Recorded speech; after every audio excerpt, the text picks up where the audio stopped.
Pauline was a beautiful young woman who lived with her mother and 4 older brothers. Her father had passed away, leaving her to manage the household. She worked tirelessly, fetching water from the river, cooking meals, and tending the garden. Everyone in the village admired her kindness and beauty. One day, Pauline's mother told her eldest son it was time to marry. He refused, saying his sister took perfect care of him. The mother persisted, but the son insisted no other woman could compare to Pauline. Days passed, and the eldest son shocked his mother by declaring he wanted to marry Pauline himself. At first, the mother was horrified, but her son wore her down with constant persuasion until she finally agreed to help him. That evening, when Pauline returned from the river carrying water, she found the doorway blocked. Her eldest brother stretched his leg across the entrance and called himself her husband. Her second and third brothers followed, each blocking her path and calling themselves her brothers-in-law. Even her mother joined in, claiming to be her mother. Only her youngest brother, who was disabled and couldn't walk, finally lowered his leg and let her inside with gentle words. This cruel ritual repeated every evening. Week after week, Pauline endured this humiliation at her own doorstep. One day, her youngest brother asked her to carry him outside to the fields. When they were alone among the rice paddies, he revealed the terrible truth.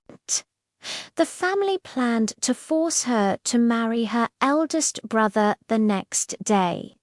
He begged her to run away immediately, promising that God would protect her. With tears streaming down her face, Pauline fled. She ran across fields, over mountains, and through valleys until she reached a wide, deep river. Unable to cross, she climbed a large tree by the water's edge and made it her home, surviving on fruit and leaves. A wealthy man's servant came daily to fetch water from that river. One morning, she saw Pauline's reflection in the water and mistook it for her own. Convinced she had suddenly become beautiful enough to be a princess, she broke her water pot and refused to work. When she realized the face belonged to the girl in the tree, she rushed to tell her master. The rich man came to see Pauline. He placed his spear upright in the ground beneath the tree with carpets on either side. He told her that if she had done wrong and was hiding from punishment, she would fall on the spear, but if she was innocent and had fled to save herself, she would land on the carpet. Pauline jumped, fell safely on the carpet, and the rich man asked her to marry him.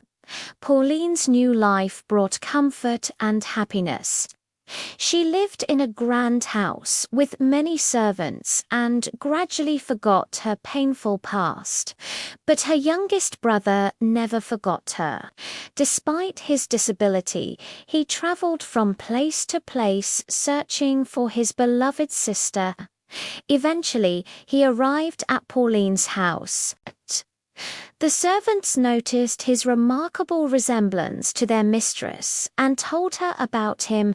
When Pauline discovered he couldn't walk, she ran to him with joy. After feeding him and tending to his needs, she warned him about her husband's unusual way of testing people. He would say the opposite of what he meant, so her brother should always do the reverse of what was asked.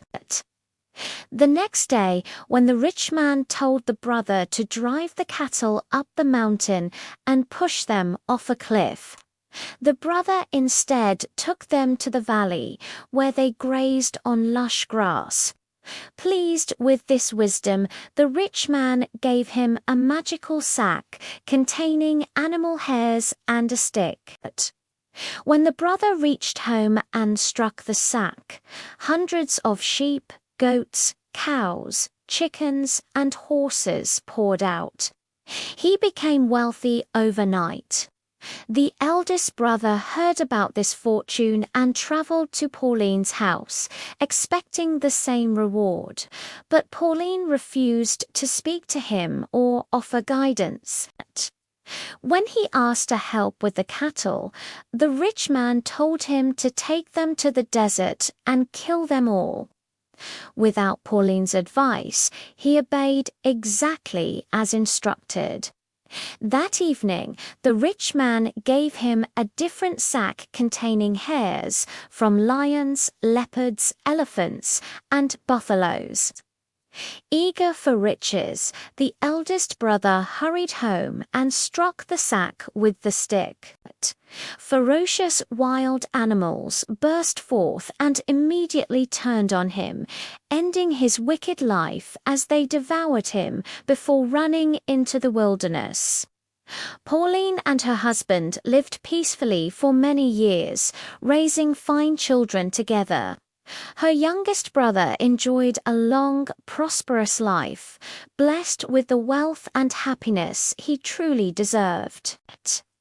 The family that had tried to harm Pauline received exactly what their actions had earned, while those who showed kindness and courage were rewarded with joy that lasted all their days.